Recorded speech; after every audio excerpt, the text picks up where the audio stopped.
થરાદના આનંદનગરમાં આજે આશા વર્કર મહિલાઓએ પોતાની પડતર માંગણીઓને લઈને સરકાર સામે ઉગ્ર મોરચો માંડ્યો છે। લાંબા સમયથી ચાલી રહેલા અન્યાય સામે જ્યારે આશા વર્કરોએ રેલી યોજવાનું આયોજન કર્યું ત્યારે વહીવટીતંત્ર દ્વારા રેલીની મંજૂરી ન મળતા મહિલાઓનો રોષ ફાટી નીકળ્યો હતો અને તેઓએ સરકાર પર તાનાશાહી વલણનો ગંભીર આક્ષેપ કર્યો છે। આશા વર્કર મહિલાઓનો આરોપ છે કે છેલ્લા 4 મહિનાથી તેમને નિયમિત પગાર મળ્યો નથી, જેના કારણે ગરીબ અને મધ્યમ વર્ગની આ મહિલાઓ માટે પોતાના પરિવારનું ગુજરાન ચલાવવું અત્યંત મુશ્કેલ બની ગયું છે। આ સાથે તેઓએ લઘુત્તમ વેતન પણ પૂરતું ન હોવાનો આક્રોશ ઠાલવ્યો છે।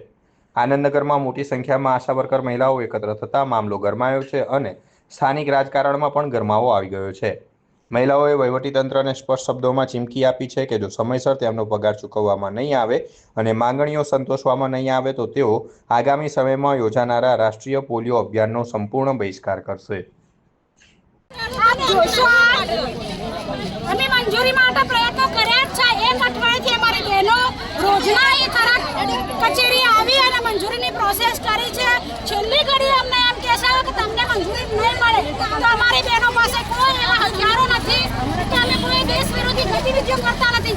ફક્ત અમારી બહેનોને 4 મહિનાથી વેતન નથી ચૂકવાયા, એની અમે રજૂઆતો કરવા આવ્યા છીએ અને જિલ્લાના પ્રતિનિધિ તરીકે માનનીય કલેક્ટર સાહેબશ્રીને અમે રેલી સ્વરૂપે જઈએ છીએ તો ક્યાં વાંધો પડે છે, બરાબર?